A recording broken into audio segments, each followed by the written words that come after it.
ಬಂದಿರುವಂತಹದ್ದು ಯಾವುದು? Knight of wands ಬಂದಿದೆ. ಯಾವುದೋ ಕೆಲವೊಂದು ನಿರ್ಧಾರಗಳನ್ನ ಮಾಡ್ತಾ ಇರುವಂತಹದ್ದು, ಧೈರ್ಯದಿಂದ ಕೆಲವು ನಿರ್ಧಾರಗಳನ್ನ ನೀವು ಮಾಡ್ತಾ ಇರುವಂತಹದ್ದು ರೆಪ್ರೆಸೆಂಟ್ ಆಗ್ತಾ ಇದೆ. ಆಕ್ಷನ್ಸ್ ಅನ್ನ ತಗೋತಾ ಇರುವಂತಹದ್ದು ನಿಮಗೆ ರೆಪ್ರೆಸೆಂಟ್ ಆಗ್ತಾ ಇದೆ ಬಾಟಮ್ ಆಫ್ ದ ಡಕ್ ಅಲ್ಲಿ. ಓಕೆ, ಇನ್ ನಿಯರ್ ಪಾಸಿಟಿವ್ ಏನಾಗಿದೆ ನಿಮ್ಮ ಲವ್ ಲೈಫ್ ನ ವಿಚಾರವಾಗಿದ್ರೆ ದ ಫೂಲ್ ಕಾರ್ಡ್ ರೆಪ್ರೆಸೆಂಟ್ ಆಗಿದೆ. ತುಂಬಾನೇ ಚೆನ್ನಾಗಿದೆ, ಜಾಯ್ಫುಲ್ ಆಗಿತ್ತು, ಬಿಗಿನಿಂಗ್ ತುಂಬಾ ಚೆನ್ನಾಗೇ ಇದೆ. ಕಾರ್ಡ್ ಬಂದಿರುವಂತಹದ್ದೇನು? ವೀಲ್ ಆಫ್ ಫಾರ್ಚೂನ್ ಬಂದಿದೆ. ಸೊ ನಿಮ್ಮ ಲವ್ ಲೈಫ್ ನ ವಿಚಾರವಾಗಿ ನೀವು ಕೆಲವೊಂದು ಬದಲಾವಣೆಗಳನ್ನ ನೀವು ಮಾಡ್ಕೊಂಡಿರುವಂತಹದ್ದು ಇಲ್ಲಿ ರೆಪ್ರೆಸೆಂಟ್ ಆಗ್ತಾ ಇದೆ. ಕ್ವೀನ್ ಆಫ್ ಕಪ್ಸ್ ಏನನ್ನ ರೆಪ್ರೆಸೆಂಟ್ ಮಾಡುತ್ತೆ? ಸೊ ಕ್ವೀನ್ ಆಫ್ ಕಪ್ಸ್ ನೀವು ಯಾಕೆ ಬದಲಾವಣೆಗಳನ್ನ ಮಾಡ್ಕೊಂಡಿದ್ದೀರಾ? ಕೆಲವೊಂದು ರೀತಿಯ ಸ್ಟೇಬಲ್ ಇರಬೇಕು, ಬಹಳ ಕೇರ್ ಅನ್ನ ಮಾಡ್ತಾ ಇರುವಂತಹದ್ದು, ಲವ್ ಲೈಫ್ ನ ವಿಚಾರವಾಗಿ ಬಹಳಷ್ಟು ಇಂಟ್ರೆಸ್ಟ್ ಅನ್ನ ತಗೊಂಡಿರುವಂತಹದ್ದು ನಿಯರ್ ಪಾಸ್ಟ್ ನಲ್ಲಿ ರೆಪ್ರೆಸೆಂಟ್ ಆಗ್ತಾ ಇದೆ. ಓಕೆ, ಅಟ್ ಪ್ರೆಸೆಂಟ್ ನಲ್ಲಿ ಯಾಕೋ ನಿಮ್ಮಲ್ಲಿ 2 ಆಪ್ಷನ್ಸ್ ಗಳು ಇರುವಂತಹದ್ದು ರೆಪ್ರೆಸೆಂಟ್ ಆಗ್ತಾ ಇದೆ. ಯಾಕೋ 2 ಆಲೋಚನೆಗಳನ್ನ ನೀವು ಮಾಡ್ತಾ ಇರುವಂತಹದ್ದು ಅಟ್ ಪ್ರೆಸೆಂಟ್ ನಲ್ಲಿ ರೆಪ್ರೆಸೆಂಟ್ ಆಗ್ತಾ ಇದೆ. 2 ಆಯ್ಕೆಗಳು ನಿಮ್ಮಲ್ಲಿ ಇರುವಂತಹದ್ದು, 2 ಆಲೋಚನೆಗಳನ್ನ ಮಾಡ್ತಾ ಇರುವಂತಹದ್ದು, ಏನೋ ಒಂದು ರೀತಿಯ ಕನ್ಫ್ಯೂಷನ್ಸ್ ಅಲ್ಲಿ ಇರುವಂತಹದ್ದು ನಿಮ್ಮ ಲವ್ ಲೈಫ್ ನ ವಿಚಾರವಾಗಿ ರೆಪ್ರೆಸೆಂಟ್ ಆಗ್ತಾ ಇದೆ. ಓಕೆನಾ? ಸೆಕೆಂಡ್ ಕಾರ್ಡ್ ಯಾವ್ದು ಬಂದಿದೆ? 10 ಆಫ್ ಕಪ್ಸ್ ಬಂದಿದೆ. ಸೊ 10 ಆಫ್ ಕಪ್ಸ್ ನಿಮ್ಗೆ ಫುಲ್ಫಿಲ್ಮೆಂಟ್ ಇರುತ್ತೆ, ಸಮಾಧಾನ ಇರುತ್ತೆ, ಖುಷಿಯಾಗಿರುತ್ತೆ ಅನ್ನೋದು ನೀವು ಆಲೋಚನೆಯನ್ನ ಮಾಡಿದ್ರಿ.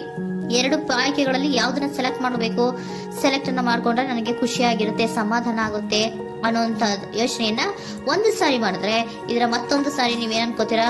ಏನಾದ್ರು ನನಗೆ ಇದರಿಂದ ಮೋಸ ಆಗುತ್ತಾ, ಅಥವಾ ಇದರಿಂದ ನನಗೇನಾದ್ರು ತೊಂದರೆ ಆಗುತ್ತಾ, ನಾನು ರಕ್ಷಣೆ ಮಾಡ್ಕೋಬೇಕಾಗತ್ತಾ ಅನ್ನೋಂತಹ ಆಲೋಚನೆಯನ್ನು ಕೂಡ ನೀವು ಮಾಡುವಂತದ್ದು ರೆಪ್ರೆಸೆಂಟ್ ಆಗ್ತಾ ಇದೆ. ಯಾಕೋ ನಿಮ್ಮಲ್ಲಿ ಸಮಾಧಾನ ಇಲ್ಲ, ಕನ್ಫ್ಯೂಷನ್ಸ್ ಇದೆ, 2 ಆಯ್ಕೆಗಳು, ಯಾವ ನಿರ್ಧಾರವನ್ನ ಮಾಡ್ಬೇಕು ಗೊತ್ತಾಗ್ತಿಲ್ಲ. ಸೊ ಅದಕ್ಕೆ ನೋಡಿ, ನೀವು ಬೇಜಾರಿನಿಂದ ಮೂವಿಂಗ್ ಆನ್, ಬದಲಾವಣೆ ಆಗ್ತಾ ಇರುವಂತಹದ್ದು ರೆಪ್ರೆಸೆಂಟ್ ಆಗ್ತಾ ಇದೆ. ಚೇಂಜಸ್ ಅನ್ನ ಮಾಡ್ಕೋತಾ ಇರುವಂತಹದ್ದು ಇಲ್ಲಿ ಪ್ರೆಸೆಂಟ್ ನಲ್ಲಿ ರೆಪ್ರೆಸೆಂಟ್ ಆಗ್ತಾ ಇದೆ. ಯಾಕೋ ಬೇಜಾರಿನಿಂದ ಕೆಲವೊಂದು ರೀತಿಯ ಬದಲಾವಣೆಗಳನ್ನ ನೀವು ಮಾಡ್ಕೋತಾ ಇರುವಂತಹದ್ದು 6 ಆಫ್ ಸೋರ್ಟ್ಸ್ ಅಲ್ಲಿ ರೆಪ್ರೆಸೆಂಟ್ ಆಗ್ತಾ ಇದೆ.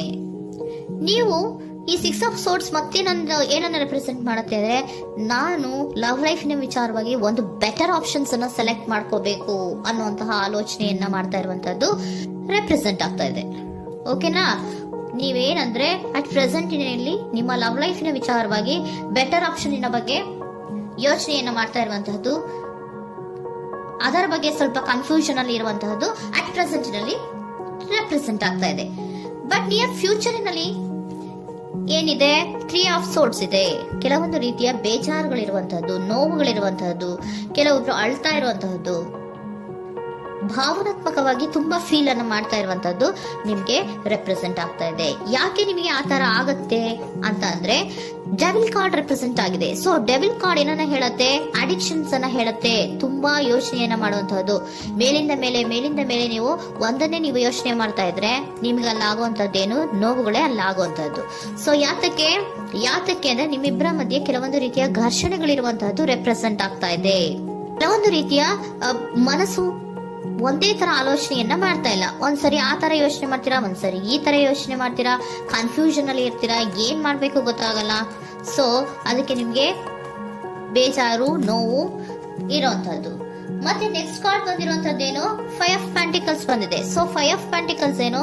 ತುಂಬಾ ಇದು ಕೂಡ ತುಂಬಾ ಬೇಜಾರಿನಲ್ಲೇ ಇರುವಂತಹದ್ದು, ಫೀಲಿಂಗ್ ಲೆಫ್ಟ್ ಔಟ್ ಆಗ್ತಾ ಇರುವಂತಹದ್ದು, ರೀತಿಯ ಒಂದು ಬ್ಯಾಡ್ ಸಿಚುಯೇಷನ್ ಅಲ್ಲಿ ಇರುವಂತಹದ್ದು, ಅಂದ್ರೆ ಯಾವಾಗ್ಲೂ ನೋವು ಪಡ್ತಾ ಇರುವಂತಹದ್ದು, ಯಾವಾಗ್ಲೂ ಯೋಚನೆ ಮಾಡ್ತಾ ಇರುವಂತಹದ್ದು, ಇಮಿಡಿಯೇಟ್ ಫ್ಯೂಚರ್ ನಲ್ಲಿ ಈ ರೀತಿ ರೆಪ್ರೆಸೆಂಟ್.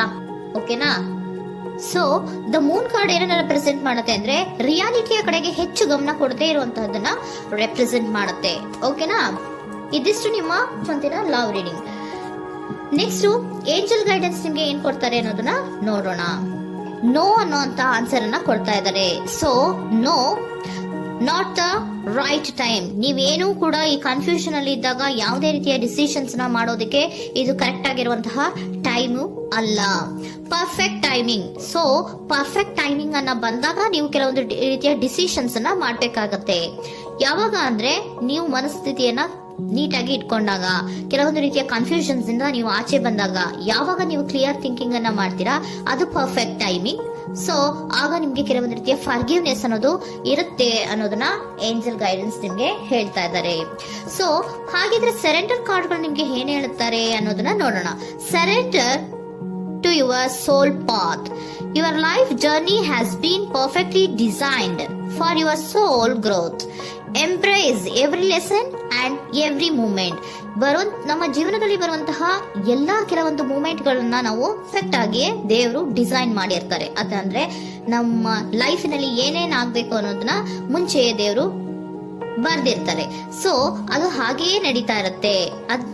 ಓಕೆನಾ? ನಾವು ನಮ್ಮ ಲೈಫ್ ನಲ್ಲಿ ಬರುವಂತಹ ಪ್ರತಿಯೊಂದು ಲೆಸನ್ಸ್ ಅಥವಾ ಪಾಠಗಳೇನಿರುತ್ತೋ ಅಥವಾ ನಾವು ಏನನ್ನ ನಮ್ಮ ಜೀವನದಲ್ಲಿ ಬರ್ತಾ ಇರುತ್ತೋ ಅದು ಒಂದು ನಮ್ಗೆ ನಮ್ಮ ಲೈಫಿನಲ್ಲಿ ಒಂದು ಲೆಸನ್ ತರ. ಸೊ ಅದನ್ನ ನಾವು ಎವ್ರಿ ಮೂಮೆಂಟ್ ಅನ್ನ ಕೂಡ ನಾವು ಎಂಬ್ರೇಸ್ ಸ್ವೀಕರಿಸಬೇಕು. ಯಾವಾಗ್ಲೂ ಕೂಡ ಅದನ್ನು ಸ್ವೀಕರಿಸಿಕೊಂಡು ಮುಂದೆ ಮುಂದೆ ಹೋಗ್ತಾ ಇರಬೇಕು. ಪ್ರತಿ ನಿಮಿಷವೂ ಕೂಡ ಒಂದೊಂದು ರೀತಿಯ ನಮಗೆ ಪಾಠ ಇದ್ದ ಹಾಗೆ ಅಂತ ಹೇಳ್ತಾ ಇದ್ದಾರೆ. Surrender unhealthy relationship. Surrender unhealthy relationship. Let go a relationship that don't serve you, including unavailable or toxic people. You deserve to be treasured by others and to be surrounded by positive people. Unhealthy relationship ನ ಕಡೆಗೆ ಹೆಚ್ಚು ಗಮನವನ್ನ ಕೊಡಬೇಡಿ. ಈ toxic people ನ ಕಡೆಗೆ ಹೆಚ್ಚು ಗಮನವನ್ನ ಕೊಡಬಾರ್ದು. So ಯಾವಾಗ್ಲೂ ನಾವು ಪಾಸಿಟಿವ್ ಆಗಿ ಥಿಂಕ್ ಮಾಡುವಂತಹ, ಪಾಸಿಟಿವ್ ಆಗಿ ಆಲೋಚನೆ ಮಾಡುವಂತಹ ಜನಗಳ ಜೊತೆಯಲ್ಲಿಯೇ ನಾವು ಹೆಚ್ಚು ಇರಬೇಕು ಅನ್ನೋದನ್ನ ನಿಮ್ಗೆ ಸರೆಂಡರ್ ಕಾರ್ಡ್ ಹೇಳ್ತಾ ಇದ್ದಾರೆ.